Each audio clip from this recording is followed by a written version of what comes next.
Thank you, everyone. Good morning and welcome, everyone. And thank you for joining us on this January 21st, 2021 Zoom meeting of the City of Courtenay's Advisory Committee for the city's official community plan update.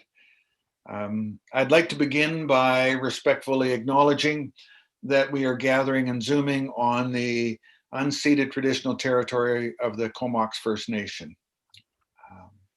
Very appreciative of that. As an official meeting of a council committee, I would also like to note that, and I'm noticing I'm reading by looking off to the side. I would like to note that due to the coronavirus COVID-19 emergency, the City of Courtenay, with the authority of Ministerial Order M192, Local Government Meeting and Bylaw Processes, COVID-19 number 3, implemented changes to its open council and committee meetings. In the interest of public health and safety, and in accordance with Section 31 of Ministerial Order number 3 M192, in-person attendance at council and council committee meetings will not be permitted until further notice. We're participating through live web streaming, and written minutes of the meeting will be available. And with that, we can move on. And just so that all our participants on the advisory committee know, we are live streaming this so people can observe, although only committee and members can participate. So with that, well, I'd like to move on to the adoption of the agenda. Are there any changes, errors, or omissions to the agenda? Seeing none, could I have a motion and a seconder to adopt the agenda?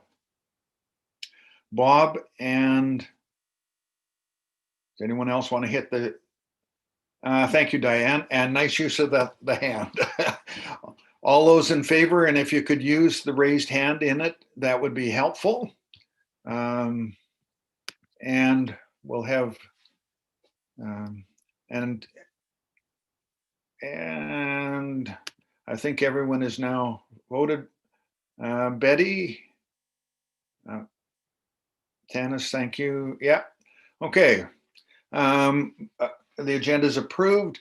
Are there, moving on to the minutes of the last meeting, are there any corrections, additions, deletions to the minutes of the meeting of October 9th? Seeing none, can I have a motion to approve? Annalise, thank you. Seconded by Kim. All those in favor? Or sorry, not Kim, Aaron, sorry. And I have to remember to vote here as well. Okay, adopted, thank you. So our agenda today, as Nancy laid out in the note, is that Nancy will be giving a brief update of where we stand and what our timelines are. And then we'll go into a brief rundown of checking on where people are, what are their concerns, major issues. Nancy will then take us a little bit further on where we are in terms of our policy, where the gaps are, what we're concerned with, and then go into a deeper discussion of that. We'll conclude the meeting with a quick check-in with people. Are they comfortable with where they are in the process? As Nancy and Tats will lay out what comes next for us. So that's a very brief verbal agenda, and so you know what's happening. But what I'd like to do is first turn it over to Nancy to take us through an update of where we are, because I think that informs any discussion of what our concerns are. So thanks, Nancy. You bet. People can see my screen, is that right? Even one person? Okay, great, thank you. So yeah, for the staff content, snapshot of where we are on the timeline, just a brief update of some of the highlights we found from our last significant stage of consultation, neighborhood sessions.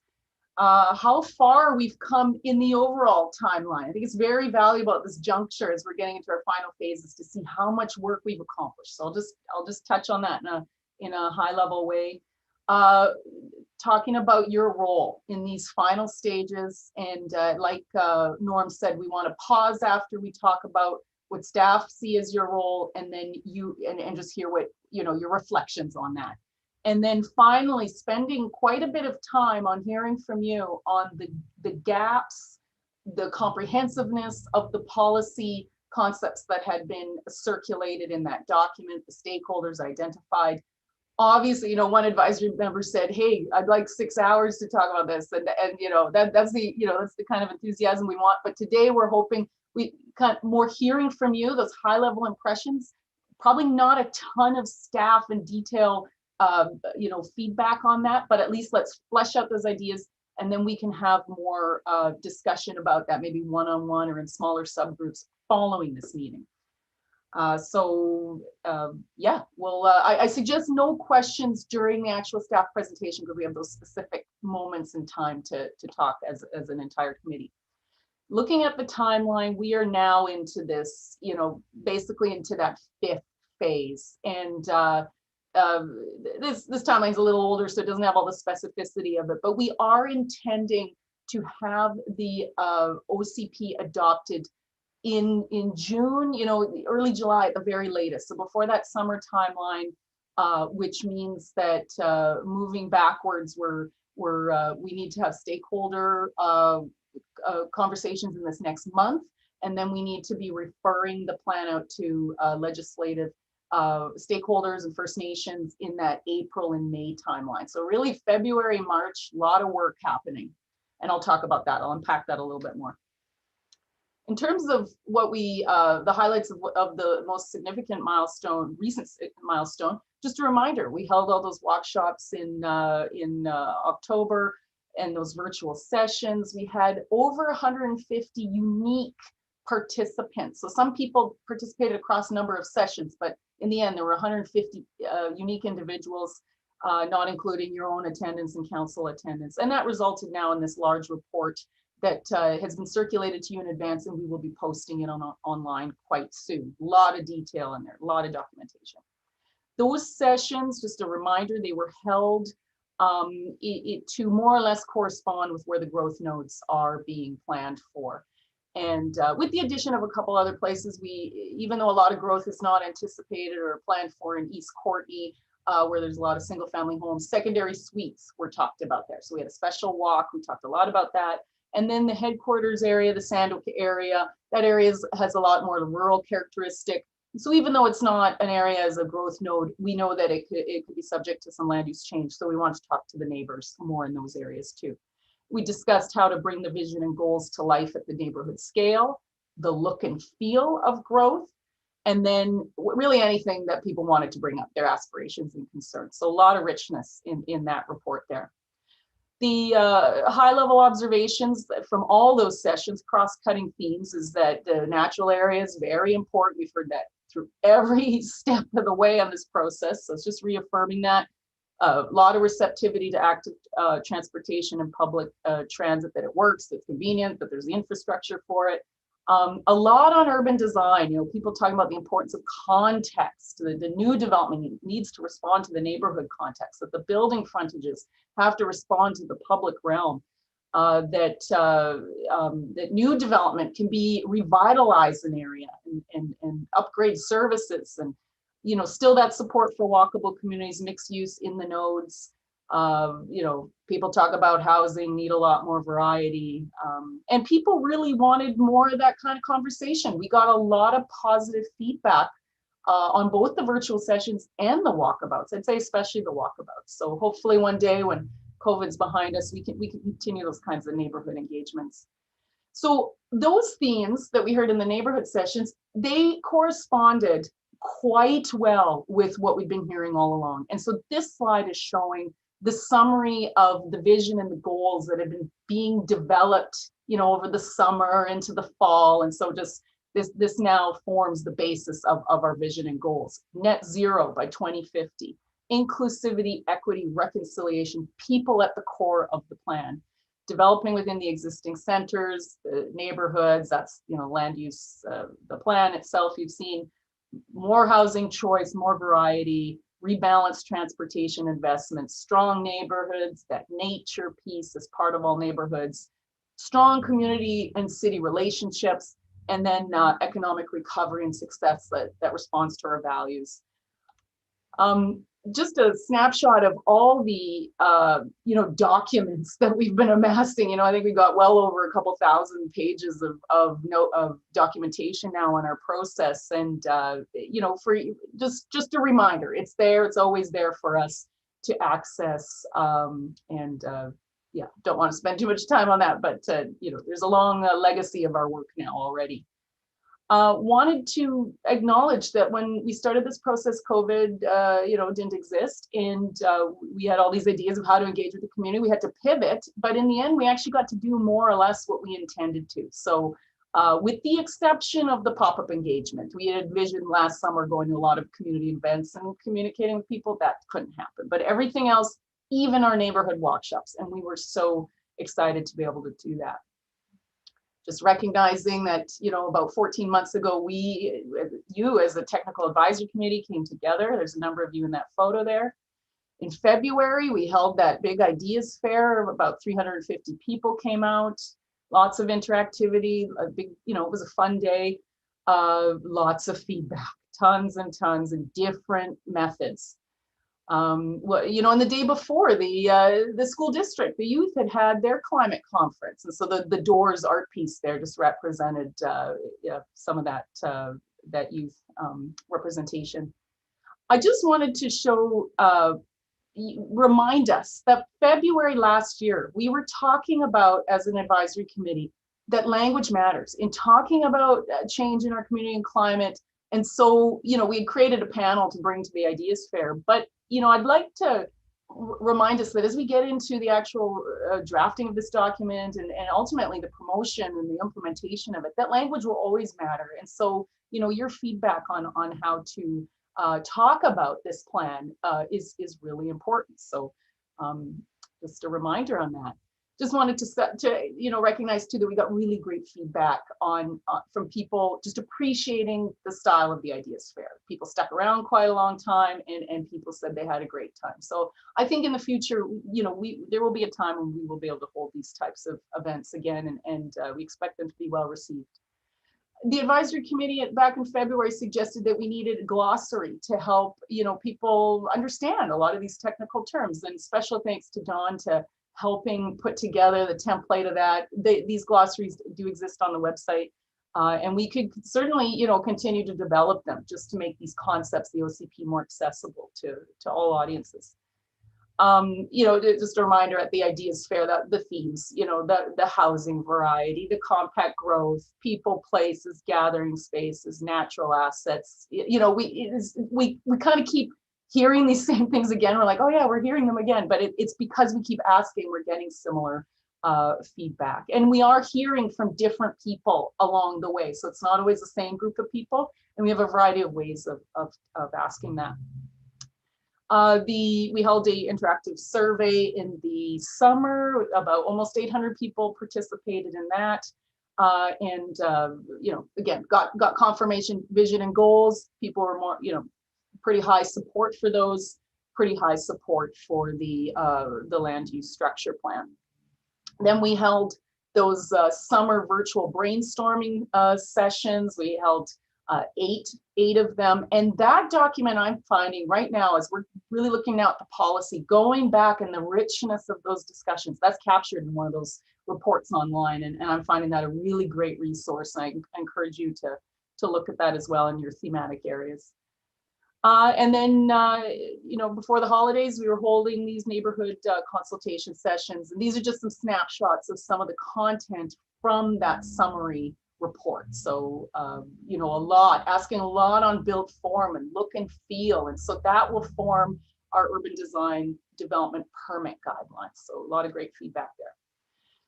This slide is just acknowledging that the city early on in the OCP process did sign on to the Global Covenant of Mayors for Climate and Energy Canada. So we're part of the pilot, the first 50 so communities in Canada to join this more international global covenant. And so what it means is that we've had access to additional resources, some training, and then we'll get these badges for profile to just help share the good, the news that Courtney is taking climate change really seriously, that we have a plan. And so it's just kind of like a promotional networking type of piece that's been going on behind the scenes.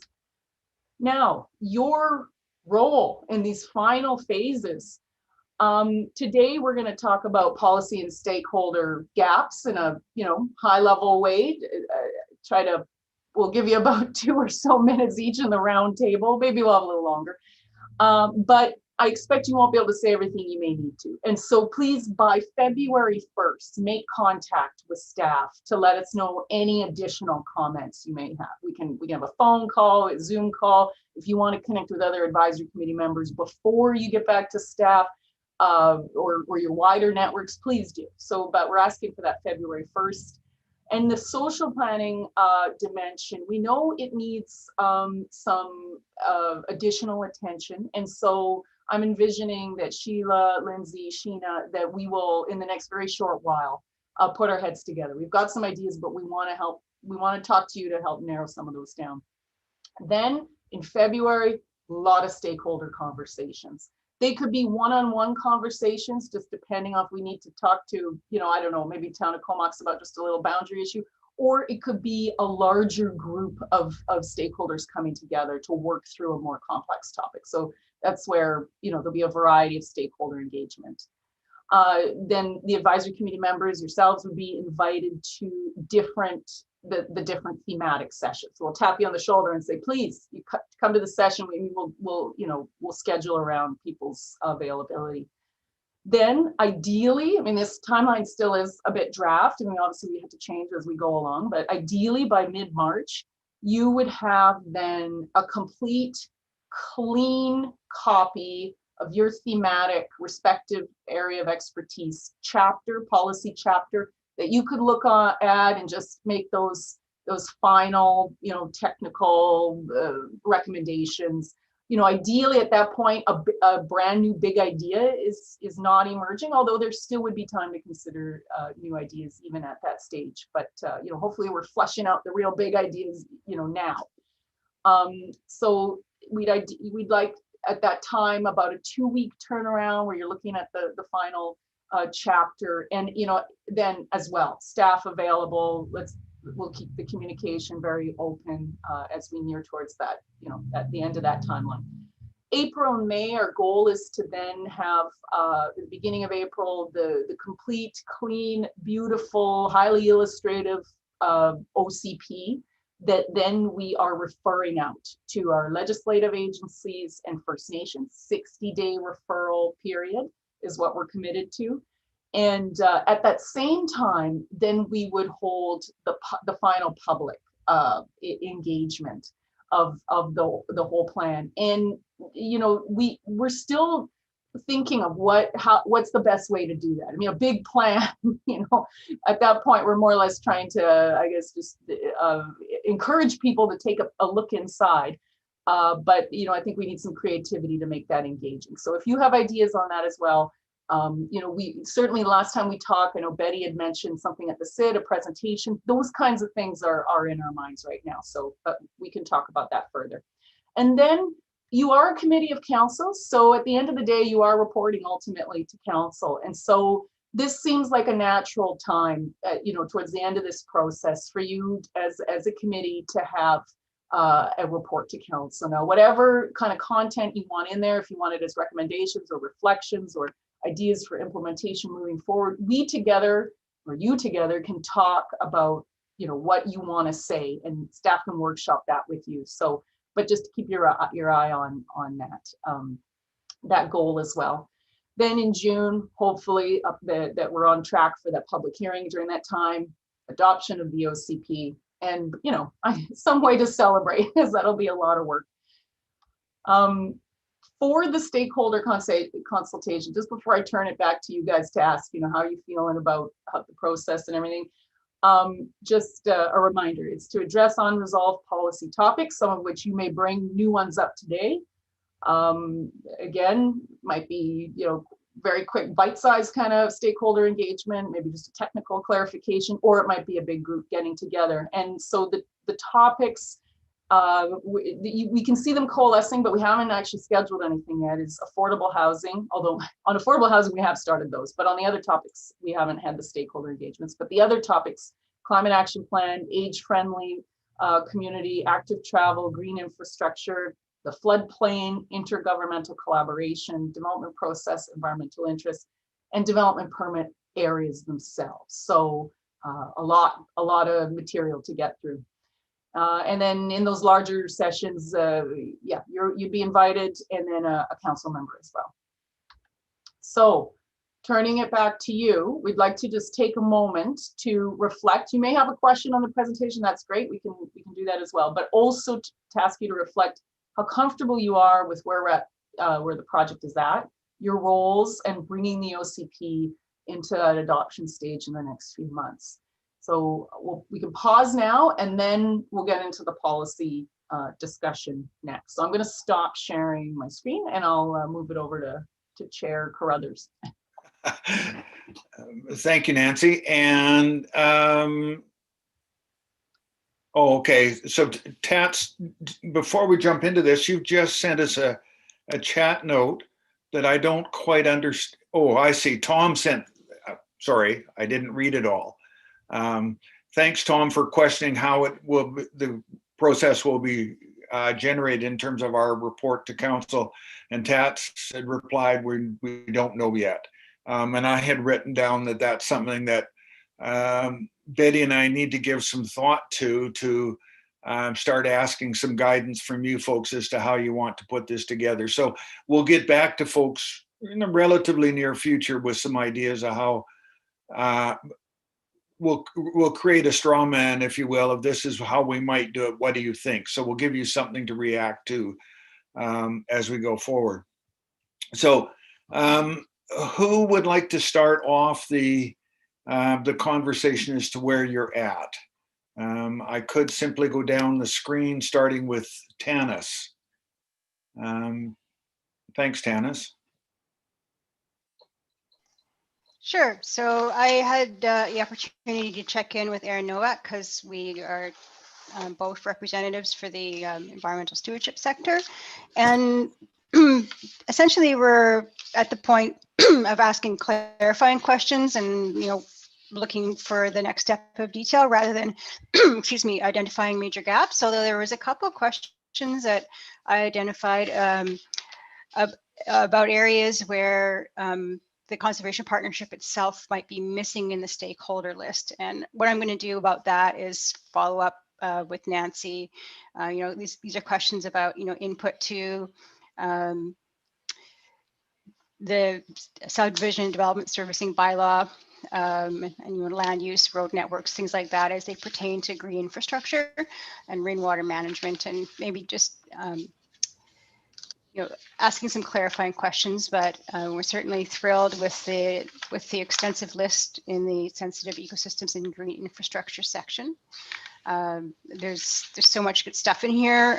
There's so much work that's being put in, and looking forward to seeing some of it fleshed out. And also really quite curious, I hadn't yet heard the term blue and green heart.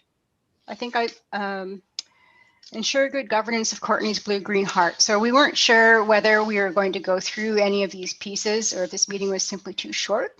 So I guess the takeaway from that is that we're engaged and keen and looking forward to a bit more detail and asking some clarifying questions that might tweak what we see just a little bit. Good. Nice comments. Thank you, Tanis, and thank you for working together on this. That's appreciated. Derek.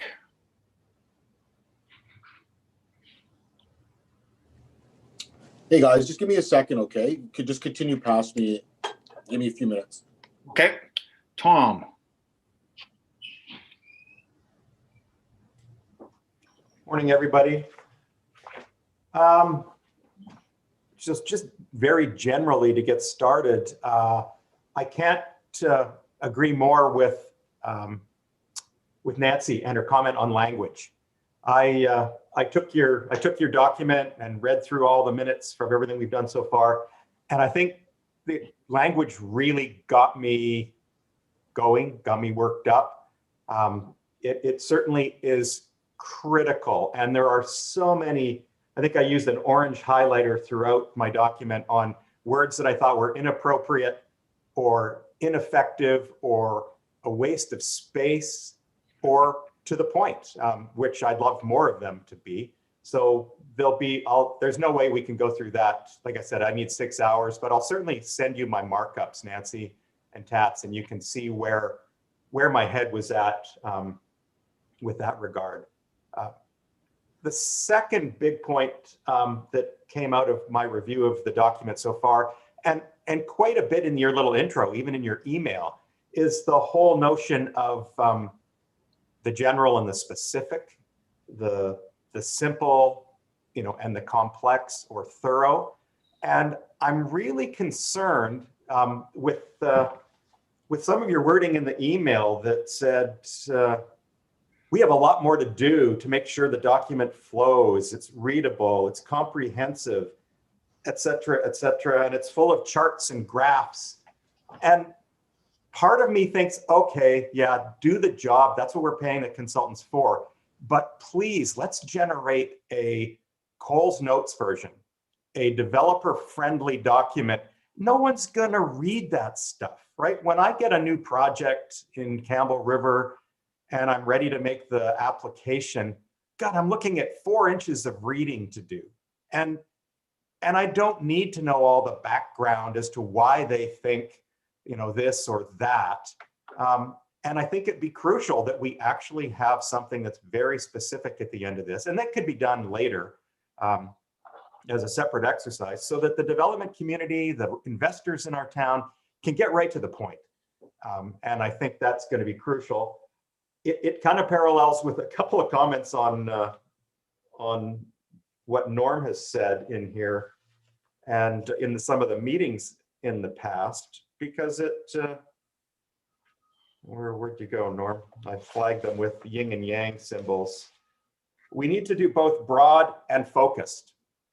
Well, yeah, I get it. And as the chair, that makes perfect sense, but I would much rather we were focused, right to the point. And the same kind of paralleling. We want to talk to informed citizens to help us shape, but we also want to hear from regular citizens who, I'll change your words, who don't know diddly squat about any of this. So there's a huge chunk of this kind of effort that's a big waste of time.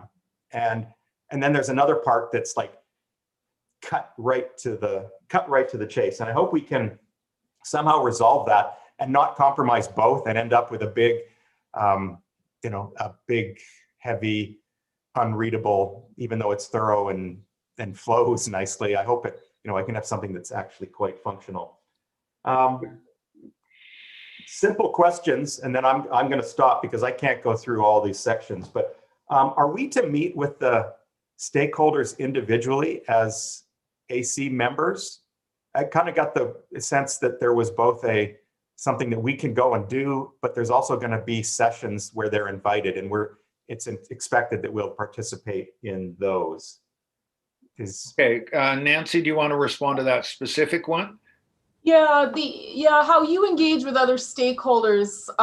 What staff had envisioned was we're hosting some sessions. You're invited. There would be other stakeholders there. If we're missing people on the invite list, you're helping us identify that at this stage.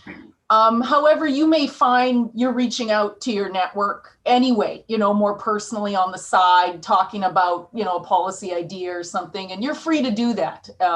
And then when I mentioned the one-on-one topic of like just picking up the phone, I was referring more to staff if we just know we need to, clarify a particular item, maybe with a certain ministry or something, we're just calling them.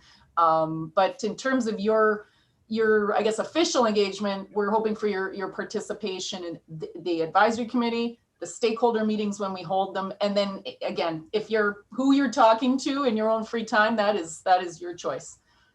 Okay, so then the flow of info that's collected in one of those would just be back to you or Tats with either a an email or a written summary or even just a verbal conversation to let you know what we heard from, group A kind of thing.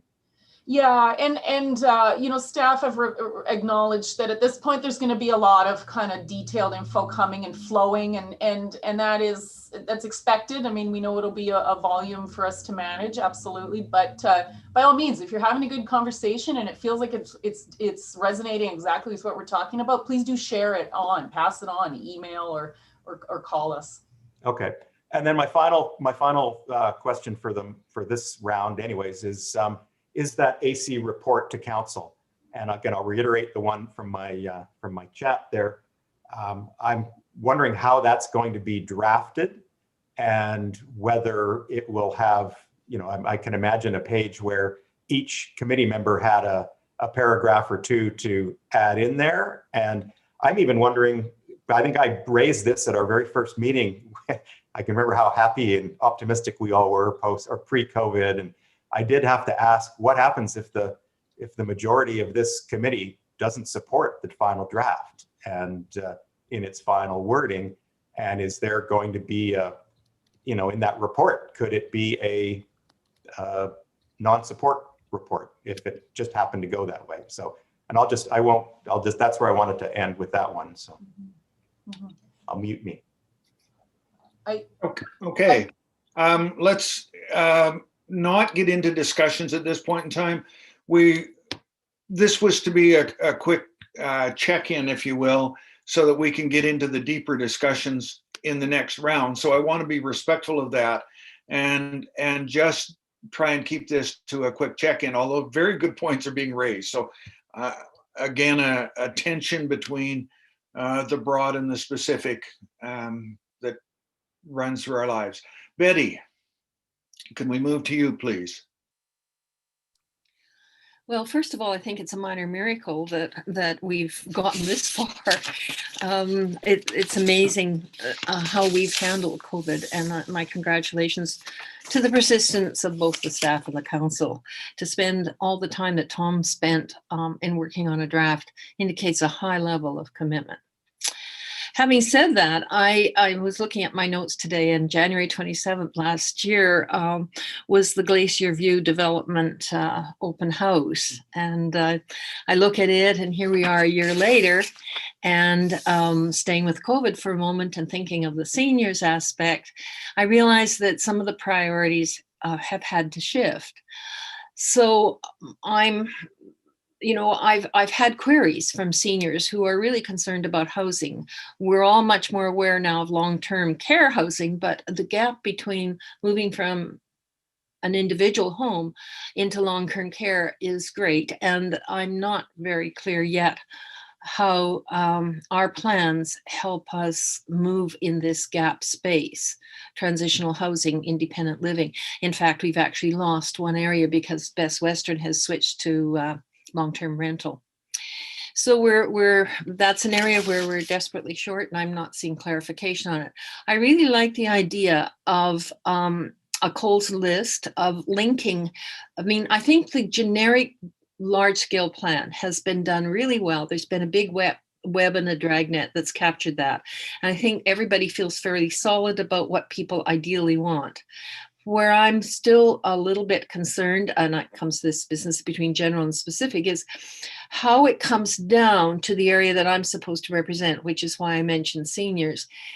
I need my Coles notes with respect to seniors when I talk to my stakeholder groups, some of which need rather long lead times because they only meet once a month.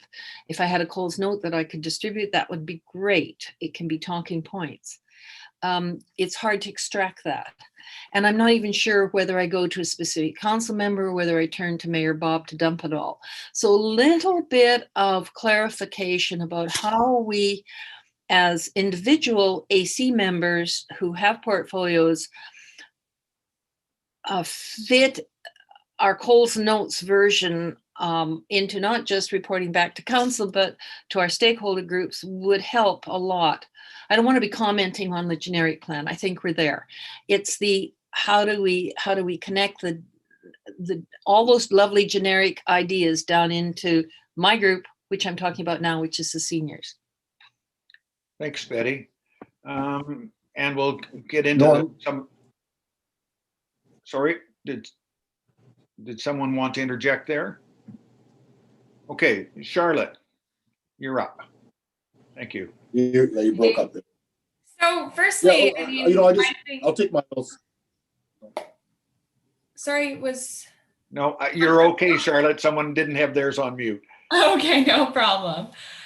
So firstly, I think I'd like to address that, you know, this process has come such a long way and it's been a huge effort by the staff and everything to get it to where it is. And I'm quite happy where it is. My biggest concern, kind of to follow in the same train everybody else has been talking about, is kind of the accessibility of it. And especially from a youth perspective. I think if students are wanting to access this document in the future, just getting a massive wealth of information may be too much. So if we kind of have those key talking points and really focus on the accessibility of this document to a wide array of people, because, you know, my job here is to look at the youth perspective. And I'm thinking if somebody who's in 8th grade is wanting to research the OCP, they may have difficulties looking at the massive document and then going from there. Language as well, infographics, that sort of thing, really increasing the accessibility to all types of people. Other than that, I've been very happy with where we are on the document and that sort of thing. I've made some language suggestions and that sort of thing that I'll forward to Nancy on the actual document. But other than that, I'd say my biggest concern is just the accessibility. Thank you. Dawn. Good afternoon, everyone. Just checking, this is a check-in where we are as stakeholders in our community, not so much the details of the package yet. We're coming back to that, correct? Yes, that's correct. Okay, so I'll just keep it broad. As a representative of the arts and culture, we are moving in leaps and bounds. Their funding has been approved. We've got funding for pivots. We've got funding for more pivots. The COVID has ended up bringing a lot of money into our coffers, and we are now in the midst of, as the Arts Council, looking to how we adapt. We are still thinking as a culture and a community in that the arts can't do events. This is a very events-based community and culture. So we're pivoting that way online. We've done online studio tours last year, which seemed successful. The next is the pivot of online fundraising is another big challenge. Exciting stuff that then links into here is that this Comox Valley Arts has signed a 5-year fee-for-service agreement with the city of Courtenay. That is linked very tightly with city staff. They are now in the midst of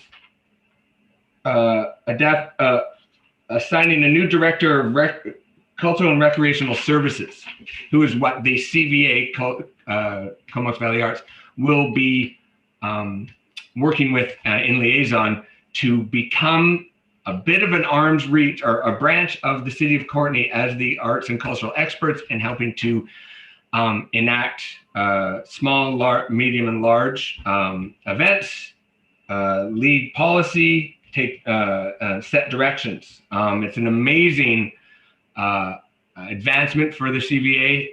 It's been 10 years in the making, if not more. So that is one of the ways that we have already and it's not discussed in this, and I don't know if it needs to be, we can talk about that later. So we've also opened up conversations with Regional District about taking that on as well. And then in terms of how this applies to the larger community, we have to have that discussion with when it's arts and culture, Regional District funds, city funds, places like the CID. City pays a lot, most of it, but it's used by the entire region. How does that sort of work? How do those relationships start working and how that is? And that's some of the things we're coming up to. That is about it and where we are right now. Also, another question of how this adapts to your new CAO. I think that just closed yesterday. So how are we doing with that in terms of both at a cultural and the uptake and who sits into that position is going to be a really interesting conversation to have as this moves forward. like where it's going. I do have some recommendations a little bit. I think the language is appropriate for where we're at. You're experts talking to experts right now. So I get why we're shorthanding a bit. Understandably, it does need to change. And one thing I'd like to see in terms of that Coles notes or that Cliff notes is an idea, and this is one we can discuss later. We set goals of ecology and housing and all that. And the neat thing would be, how could you say you're solving that goal through policy? And it might be, you've got some from reconciliation, you've got some from transportation. So if someone asks you, you said you were going to save the environment with this OCP, we could say, yes, look how we're doing it through transportation. Look how we're doing it through this. You said you were going to do youth engagement.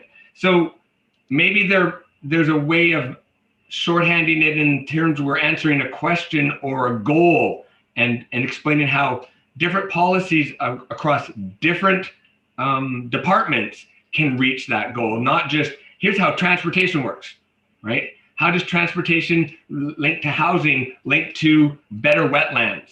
So maybe that's a conversation to have. And when someone comes back to us in the public and says, well, how did you do that? Well, they said this, and this, and not just more parking downtown. So that's a question to the city to say, how did you solve the problem on multi-levels, but quickly? Okay. So that's it. Thank you. Thanks, Don. And I think one of the things that we need to be conscious of as a group is you first have to have the detailed picture in some depth before you can start developing Coles notes or cross-referencing or multi-linkages. What I'm hearing are a number of suggestions as to how we improve the document going forward, as opposed to criticisms of where we are now. And I think these are very good suggestions. So just bear that in mind, and let's keep moving through it quickly if we can. Sheena, please. Thanks, Norm. I will keep it short because my section hasn't yet to be done, which I think speaks a lot to what we're talking about, though. And so there's a huge role, I think, for the consultants to play in the social services sector of the OCP to develop frequently asked questions or engagement structures that educate while at the same time pulling in the information they need. I don't think a lot of people working at a homeless shelter have a very good idea of what the OCP affects, how it affects their work. I know that it does, you know that it does, but making those connections clear for people who aren't bricks and mortar and sewers and roads, I think the onus is on us to do that, to bring those voices to the fold, which of course is always a plug for a social planning department at our city or at the regional district. The necessity of that is growing tenfold every day as more and more huge programs get downloaded from the federal government, like housing. Like all of a sudden, little towns are supposed to be doing these things. So it's always harder to quantify how the OCP affects social services. And yet it's the social services really that drive most of our culture in the community, more so than the bricks and mortar, I would say. I have a few comments about like some things I just didn't understand, like what does equitable access in a park mean? I wasn't sure what that meant. So small clarifications like that. Also, I noticed in a number of those areas that the only people being consulted were city staff, various departments of the same city staff. And I just think you'll get exactly the same answers as you've always gotten, which is not what we want. And just as an aside, sort of, or it ties into this, because I've been thinking about it so much. And, I drove through Old Orchard the other day with someone, and we saw new developments going up and how they have the same sort of facades as is somewhat required in the development process for communities, which I always thought was a good idea. And then someone said to me, well, if you're going to try and decolonize things, who do you think built all these houses? Whose eyes do you think these appeal to? Whose cultures do you think that this type of neighborhood supports? And that it's not diversity, and that it is the colonizer's way of being. So I think there is, while I love the idea of communities having some similarities to them. I'm also starting to recognize in my journey of decolonization of myself and my own mind is that that doesn't necessarily mean Old Orchard should all look exactly the same as it always has. Maybe we need to investigate how other cultural lenses would be applied.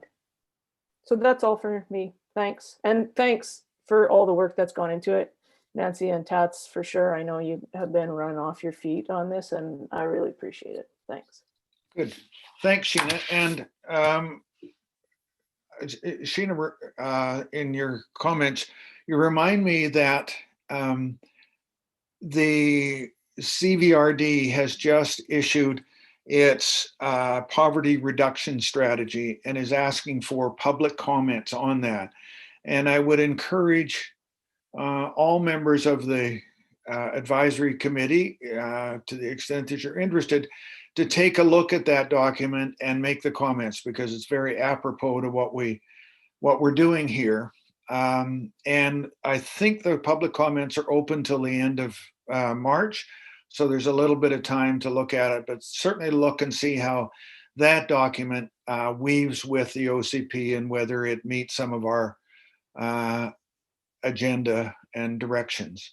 I'm going to skip you, Tats, for right now, although you're next up on the screen, and go over to Lindsay. Lindsay, your comments, please. Yeah, I just want to thank Sheena for sort of saying a lot of the things that I was thinking about. My comments are more, I think, about the next steps in terms of engagement. And just also realizing the work that's already been done in the community, specifically in the social services, that we don't necessarily need to go back and talk to people again. And so specifically, I'm thinking about the childcare action plan that was completed last year, which has a number of recommendations for local governments specific to OCPs.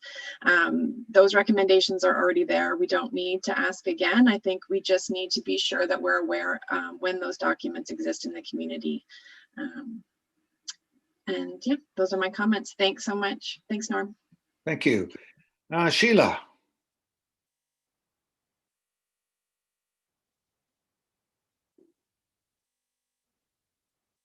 And we just lost Sheila. Well, Sheila, you've taken off your picture and not your mute.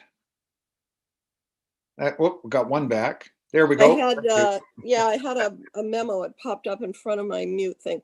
And now I've lost my whole, I love, the whole seeing everybody. Yeah, I don't have a lot at this point. The Nancy and Tats are making a presentation to our school board meeting next week, and I'm hoping that that will lead to further discussion with the trustees and staff. Well, I assume some of that conversation with staff is already happening, but just about the relationship between the OCP and our school capacities, such has always been quite a problem, and the direction that the whole valley is headed right now seems to be back into growth. Not sure if that's of school age families or not. And also, you know, needing to fill in some gaps as a social services part. Happy to get thinking about that. I thought, you know, it's at this point, like the overview of categories and priorities and the sorts of statements that are being made looks really good. The one thing that just really jumped out at me, though, was there's a lot of language about promote and support and enhance. And then there's a comment about seek funding for development of new roadways. And I freaked out when I saw that one, like, what new roadways? We don't need new roadways. Now, maybe that is, we want less roadways. I want narrowing, like, but maybe that's about seek funding for complete streets. But it's the one thing in there that, well, I see some implement ones too, but it's the one thing that was actually really action oriented rather than empowerment framework or something like that. So I don't know what that meant, but I'm unfortunately have to leave quite soon for another meeting. So just interested to hear what's going on and where we're at and how everybody's doing. And thank you all so much for this work. Okay, before you go, and since you do have to leave, are there more in-depth policy issues that you need to just flag very briefly? Or have you done that in your comments? Okay, thank you. Annalise.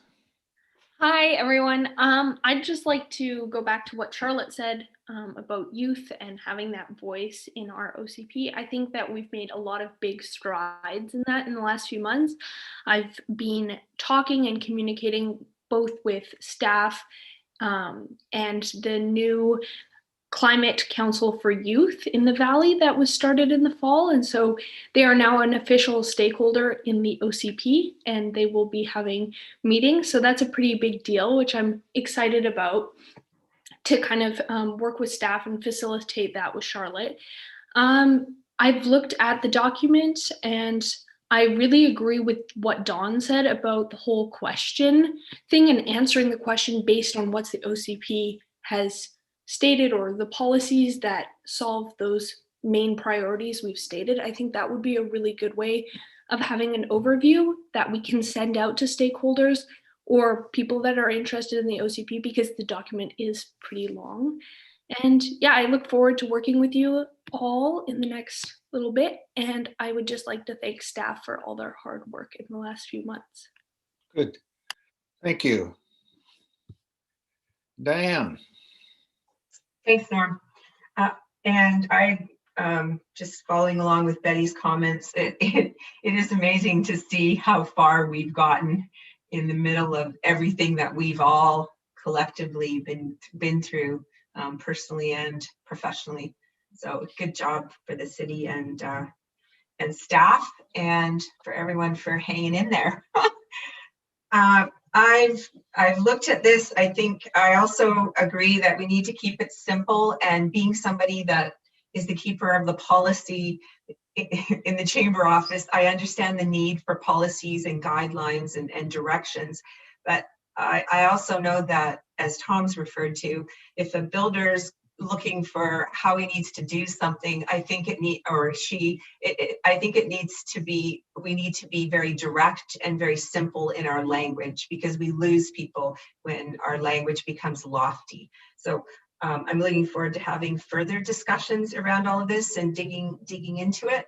I think it looks good. I think there's still some things to do. And I'm looking forward to having further discussions with our advisory council. Good. Thank you. Erin. Thank you, everyone. Yeah, there's a benefit to being the last or one of the few last ones in line. Great points made on all levels of all sectors.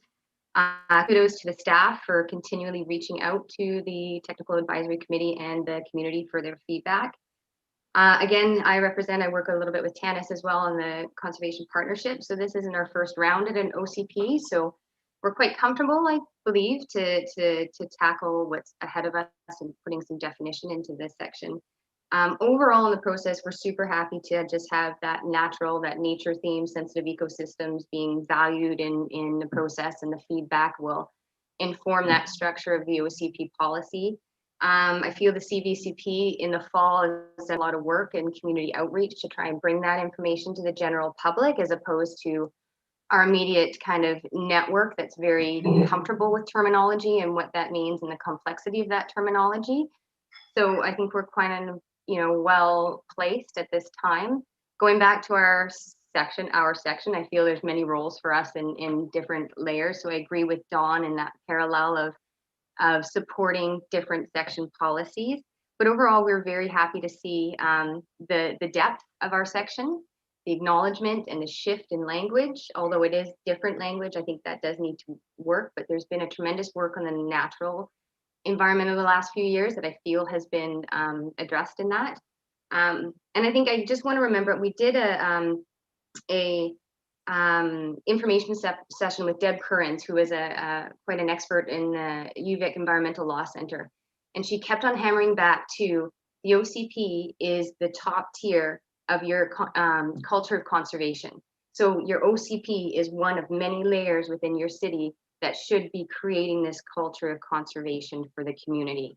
So yes, let's, have it nice and broad in the OCP, but then we also need to work strategically as a group and a community going forward to continually hammer that theme of conservation and restoration and connectivity as we work through the process. Good. Thank you, Erin. Bob, do you have comments that you want to add? Well, I think just generally, to begin with, on behalf of council, just, a huge thanks. I'm deeply impressed with the comments that I've heard today.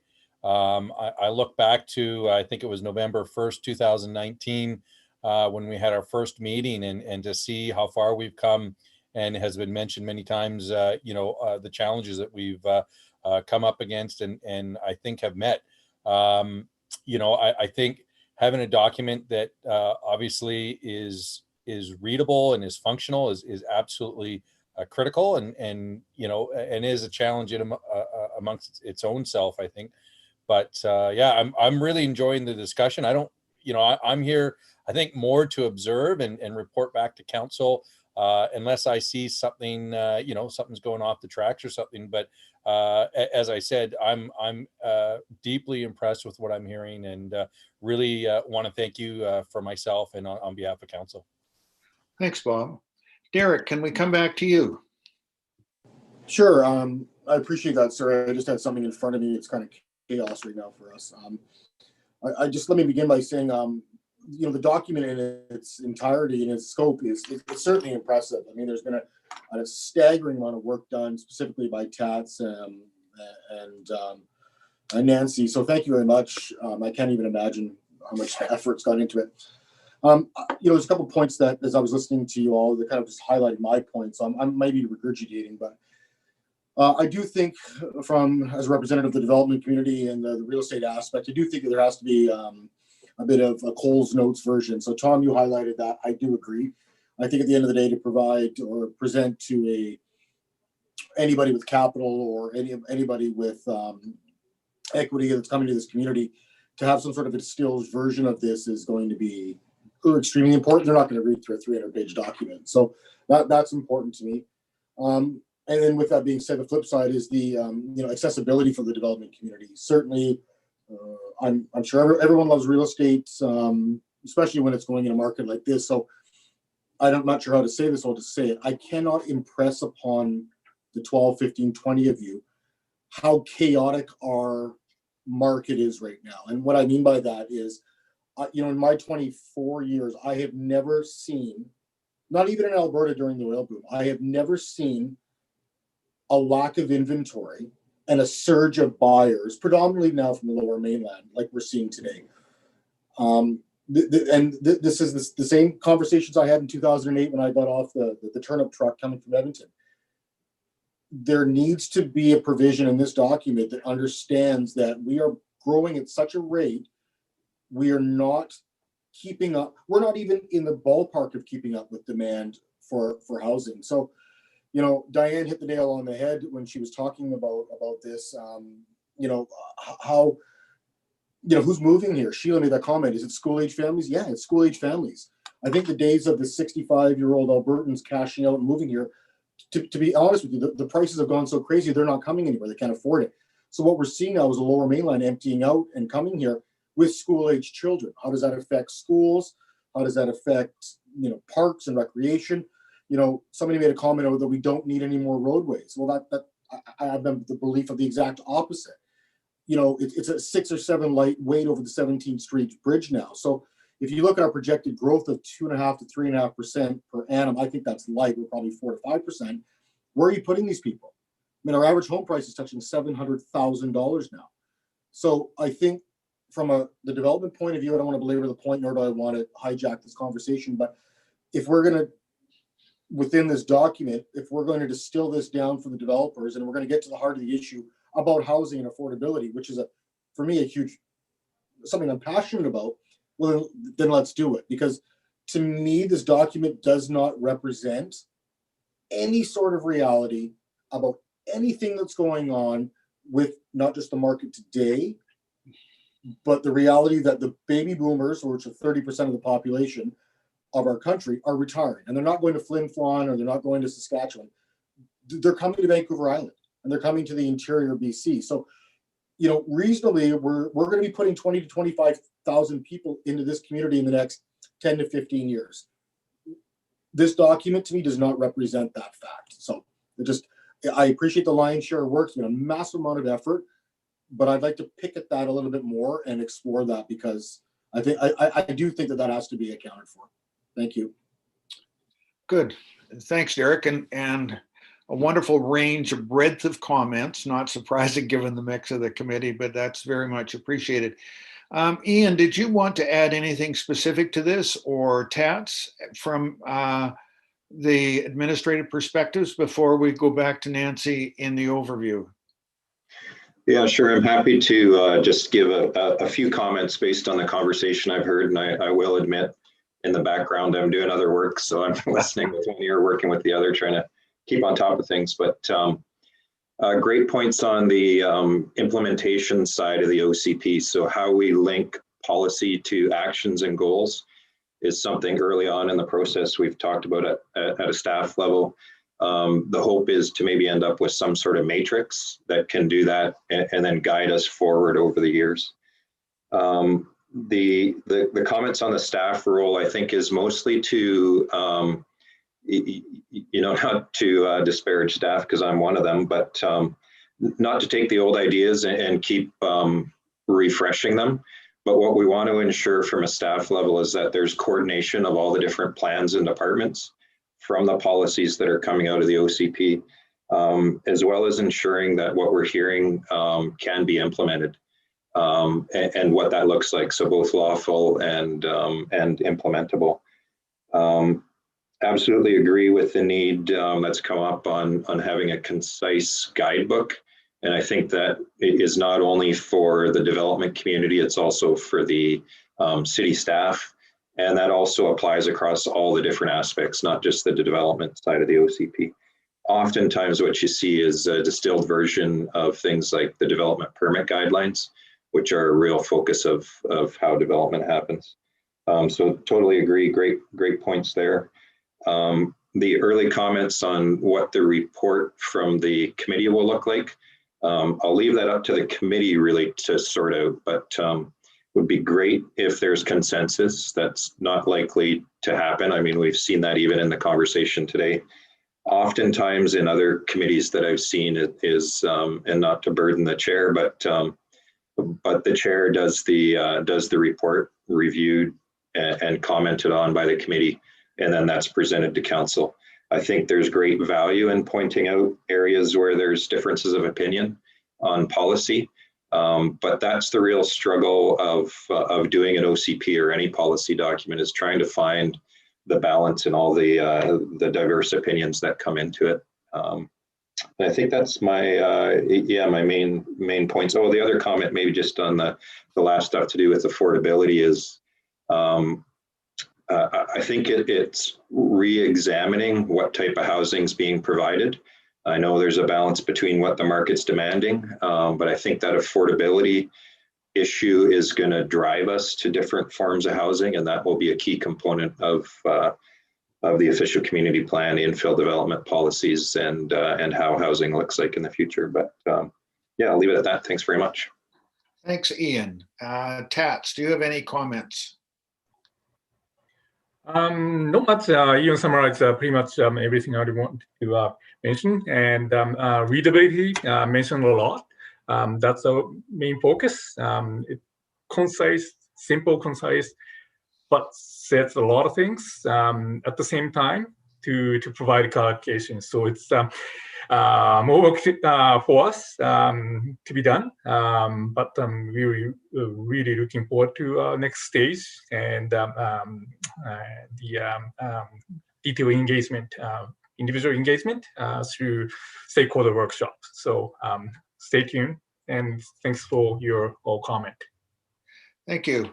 You know, one of the things that really struck me, the word decolonization, I have a gut churning reaction to every time I read it, partly because I take it personally. And I appreciate Sheena's comments that said we have to to take that. So on the one sense, to me, it is jargon that a lot of people won't understand. On the other hand, it's something that, as Sheena pointed out, you know, decolonization gets us starting to think about facades and development styles and processes. And so when we talk about using common language or using simple language, we do have this tension between using a word like decolonization that sparks us into action and thought, or taking it out so it because some people won't understand it. So, you know, as we go through this, how much development detail we put in, how much environmental detail or social detail, or what's the matrix of how things relate to each other, you know, that where it all needs to be done. Those are all very good comments, but it's also a real challenge for the staff to put all those things together, keep it powerful and keep it simple and straightforward. We have multiple objectives, is what I'm trying to say. And so all of our comments help inform that. Nancy, do you want to take us through the more detailed gap issue policies that you wanted to touch on before we have further discussion? Yeah, I do. And I realize, you know, we've spent more time talking now, so less time for this last exercise. However, I can assure you that the conversation is incredibly helpful to staff. I do feel a sense of you know, where there's some gelling and where we're going to need to talk to you a little bit more on specifics. So this is very, I've been taking lots of notes. So I am going to share the screen for just a couple slides remaining, and then we can open it to the floor again. I did just want to assure people and kind of situate that we're talking about the policies. You saw the draft of the policy headings. So there's actually big paragraphs that go underneath all of those. And really, when we think of the overall OCP, those policies sit within the context of there also being the vision and the introduction and the lenses and the regional context statements. So OCP has to have that. The land use piece, the actual land use bylaw, and you know, specifics on guiding where density will go. Then the policies, okay, that's what we're talking about. And then the implementation section. And actually the way that we have the policy draft document right now is that there's quite a bit of implementation language in there. And our proposal is that we actually have quite a heavy implementation section and keep the policy section lighter, more directional. We also feel it needs to, you know, have that Coles notes, give a sense of where we want to go without getting bogged down in all the details or the different, you know, bylaws that need to change. So we can move that detail, a more administrative detail, into the implementation section. Development permit area guidelines as part of the OCP, and then all those maps. And it must be considered in conjunction with its financial plan after, or the city's financial plan after the OCP, the first reading. So just so you know, there's that background staff top conversation around financing and feasibility and that kind of thing as well. So I did just want to, so what that structure I just identified is that, you know, that kind of traditional OCP bylaw, that real covering all the bases part. But of course, we can also develop companion marketing, you know, condensed types of materials to convey in a more communicative way what the vision is. I did just want to acknowledge, you know, the land use map is such an important part of this document.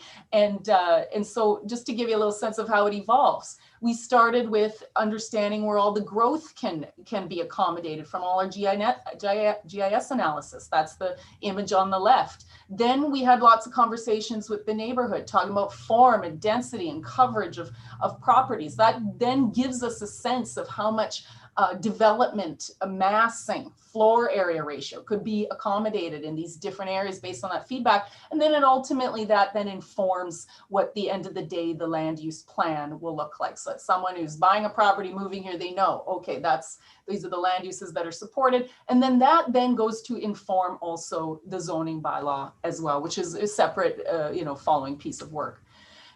You know, it was really heartening to hear people talk about the policy and how it interacts with the goals and how to make it Coles notes. I just thought I'd share this example from Abbotsford, which we were looking at staff level and thinking, there's a lot, we like quite a bit of how they structured. What they did there was that in each chapter, so let's just pretend we're talking about housing or we're talking about reconciliation or one of the top chapters, they had a vision statement that then wove together how the policies within connect to the bigger vision. So they distill it. There's a bit of a story there. Then they had what they call big picture. Maybe we're calling it Cole's notes. The main points. The main points of this chapter are we're going to be doing these things.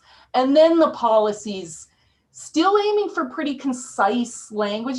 These sentences are not, beyond, 2-3 sentences, or the paragraphs are not more than like 2 or 3 sentences, but basically just then this is where we're getting more kind of legal language, more direction language. So we're trying to blend this ability to connect in a story to the big picture, convey the concise big moves, and then also, actually have that more legislative detail in there. So this is, I think we're on the same track, but I think we'll need more ongoing input on how to make the language really sing. So that can be part of our ongoing stakeholder conversation together.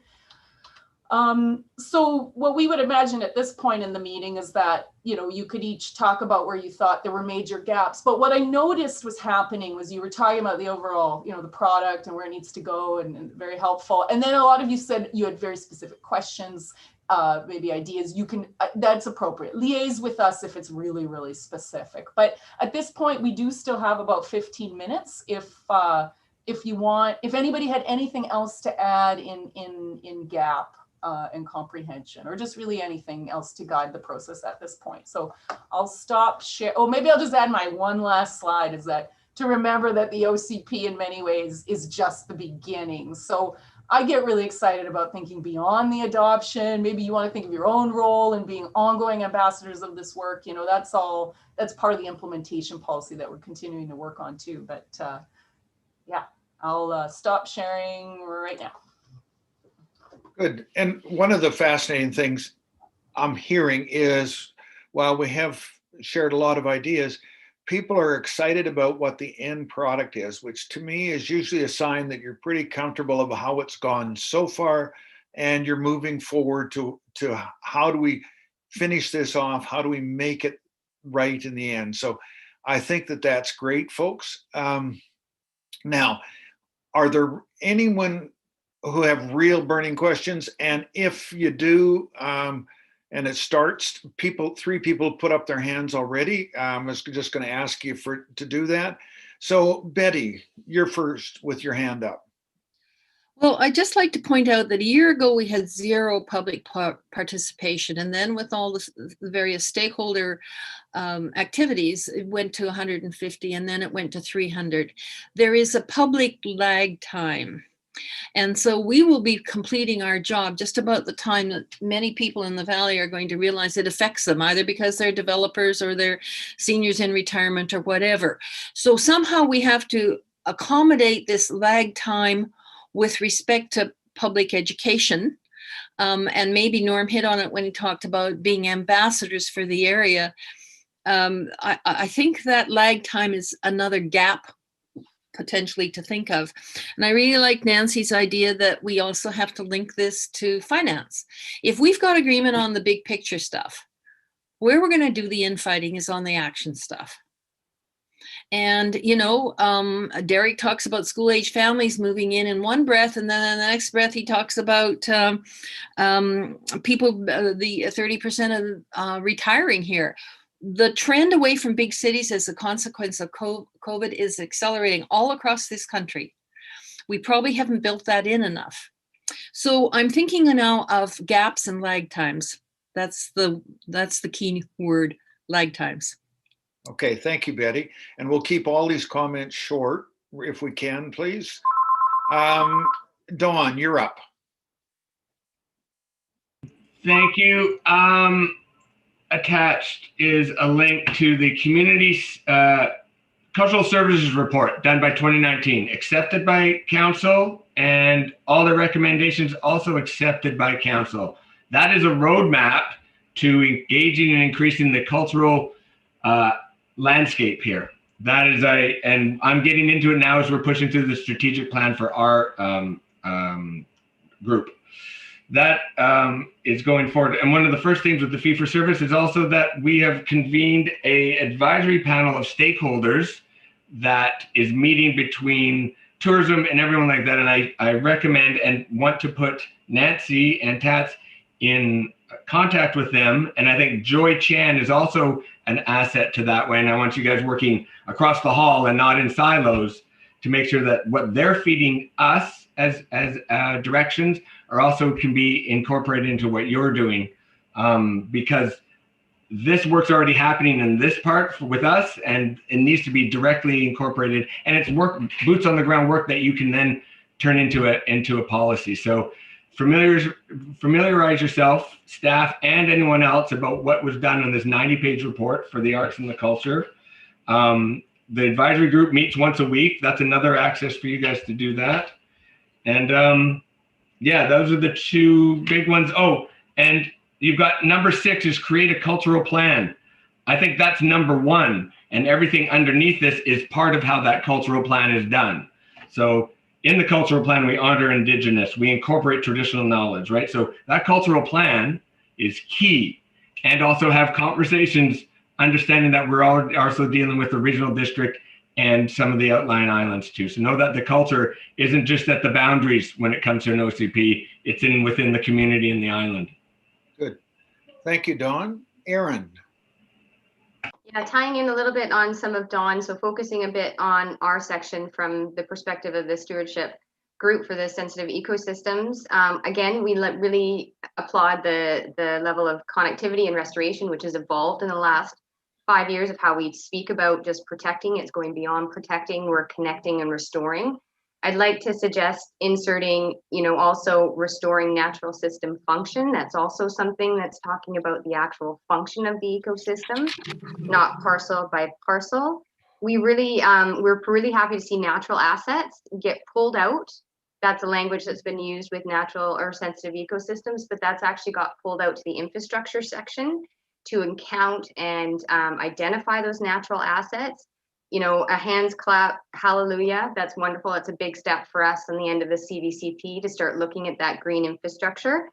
One of the gaps I noticed, I looked at Cumberland's OCP, there's a lot of language in the park section, or not a lot, there is a language of education for connecting to parks. I think that needs to be in the sensitive ecosystem section as well, because we're talking about people with private lands, etc. We need to have them understand that what they have on their property is valuable, and that they can actually go above and beyond some of local government asks with conservation covenants, etc., and have that empowerment as a private resident as well. I'll take lead from Dawn, and I'm going to throw in 3 documents into the chat box that the partnership wanted to bring the attention to staff. One is our Nature Without Borders, kind of a regional conservation strategy. Saanich is doing their environmental framework for their biodiversity strategy, which is just going to get released to the public on Friday. So I think that's something to tie in for OCP staff as well. 2 things I would like to see if there's opportunity to include the CVCP in the park section and in the infrastructure section as part of those groups, because I don't think we're just specifically one. Going again, that there's many areas of interest in those 3 for the CVCP. Also, too, for the sensitive ecosystem section, I'd like to bring the attention of the Province of BC Conservation Data Center team. They were really helpful with us when we were doing the pilot project for the Morrison Headwaters Species at Risk tool, which is a pilot project, which is hopefully gaining some strength within the OCP process as well as a pilot project. It's mentioned in the park section, but I think they'd be a key person to reach out in support of developing these sections as well. So I'll pop those ones in the chat box. Again, thank you. Those are my high level ones. Okay, thank you. And as Betty has requested, sort of how do we get things out of the chat box?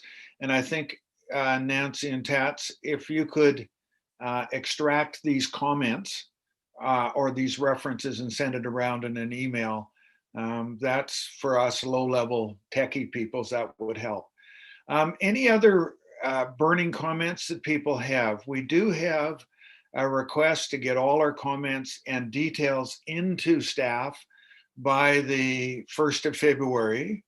And this discussion today will probably give us more insights into the types of comments that we need to make or what emphasis we need to have. And before I finish working toward a conclusion, Sheena, you've just put your hand up.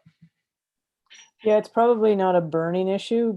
A couple times I noticed a place in the policy development for, I don't know what the name of the group is, the Food Security Council, perhaps, and noticed that they weren't named as a stakeholder. So under the parks, when there was talk about food production in parks, I think that needs to come in. And same with the local economy. There was a piece in there about supporting food sales and access. And I think during the stakeholder meetings, we heard some incredibly articulate visioning of what is required in this community to be food sustainable and the kind of infrastructure needs that are necessary to support small, medium, large farmers in the area around cold storage and then distribution ideas. So I would just, again, they weren't listed as one of the stakeholders, and I think that they would have an awful lot to share around the local economy stuff as well. Thank you. Tom, you've now raised your hand. The others of you aren't taking your hand down. I'm not sure how you do that. So I don't know whether you want to re-comment,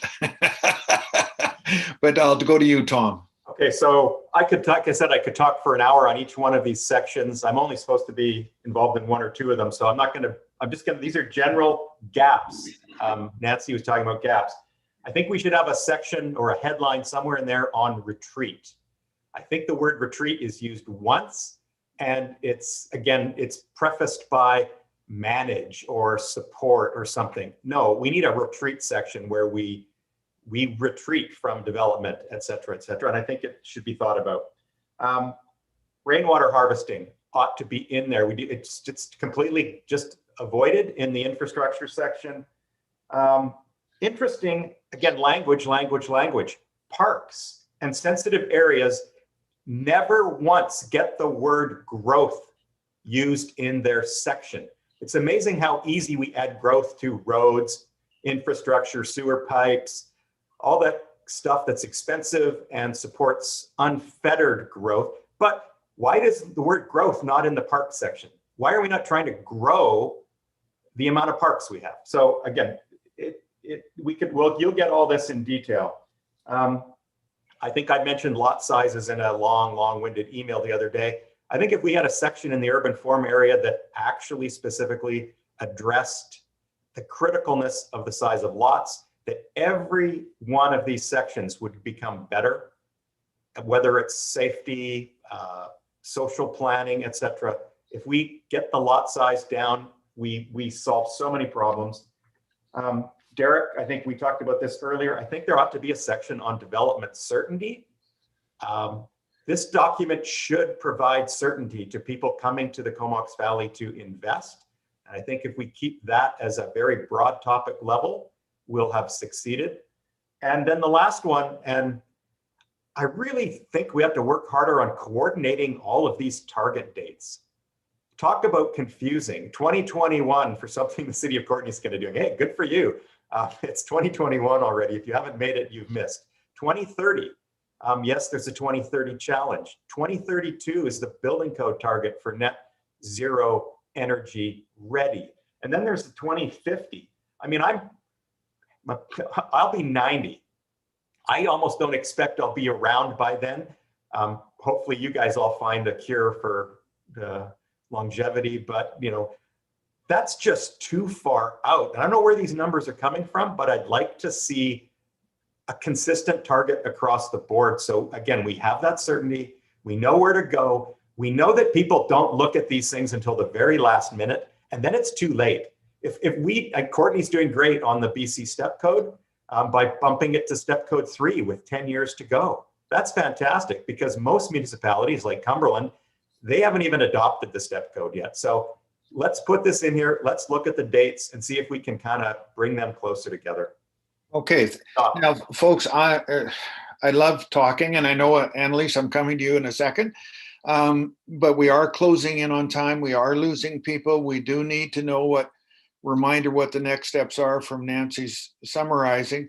So if I may, I'm going to go to recognize Annalise, and then I'll go to Nancy. And if anyone else has additional comments, I would ask that you put them in the chat box for us to see and to staff. And sorry, Dawn, looks like I've just lost you. But Annalise. Yeah, some really good comments made by Tom. I really like especially his comment about growth in parks. That's been a huge topic in the Climate Council, the Youth Climate Council, and I think that that wording needs to be there. We can't just maintain our parks, we have to grow them, especially for future. And great for bringing up the point about the dates. The dates are super important, and I'd like to see them be closer together. That's one thing that the Youth Council has definitely said a few times, is that 2050 is too far and we need to have closer dates. And it really, I guess, for someone who's reading the document, they can see 10 years into the future a little bit better than that longer date of 2050. Thank you. Thank you. Okay, wonderful discussions today, thoughtful comments. We're in the middle of like creating a cake. All the ingredients are there. They look really exciting. The pieces are coming together. It's stirring well. We've still got to see the baking happening, and then the decorating, which is the putting it into Cole's notes and the cross-referencing and the matrixing and the cascading down into the policies, all that decoration, which will bring the cake alive for us. So we do have to be patient that we're an exciting part of the process. And all our contributions today have been really very, very helpful. Nancy, do you want to conclude with reminding us of when the commitments are? And then when we adjourn, we're going to still have to have a motion as to when our next meeting will be. And we'll discuss that in a second. But Nancy, do you want to do some concluding comments?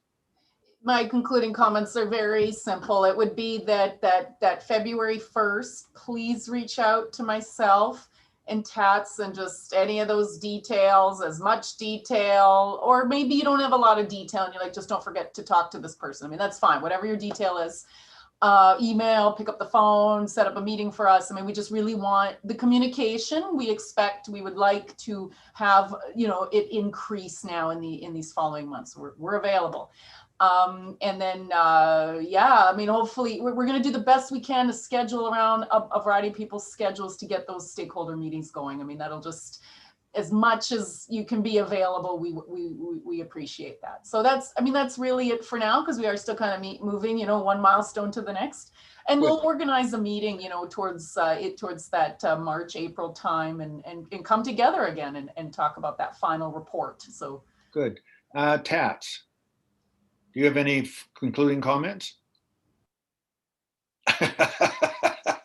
Didn't give you a big heads up there, sorry. No worries. That my screens are overlap, so I have to double check the microphone icon.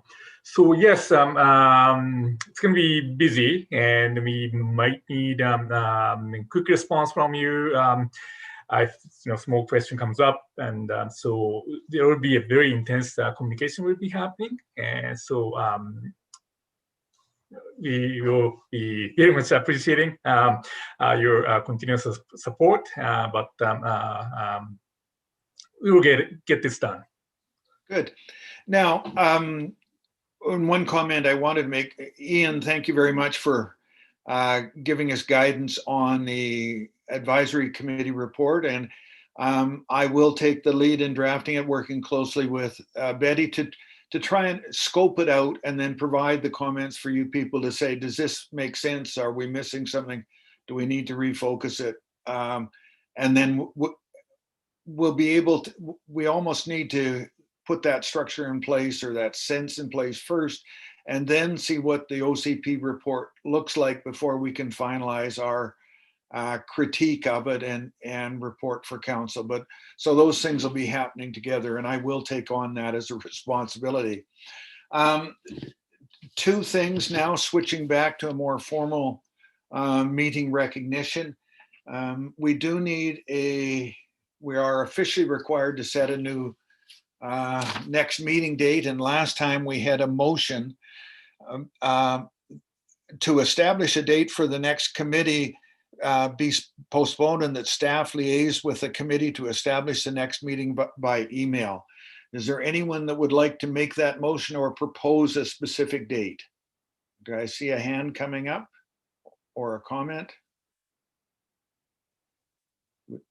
We do need an official motion. Thank you. Thank you, Sheena. Is there a seconder? And thank you, Annalise. All in favor? Okay, motion's carried. Motion to adjourn. Lindsay, thank you. All those in favor? Carried. Thank you very much. Wonderful meeting. Lots of ideas, not enough time to explore them, but I think we accomplished what we wanted to today. So thank you very much and have a good, safe day.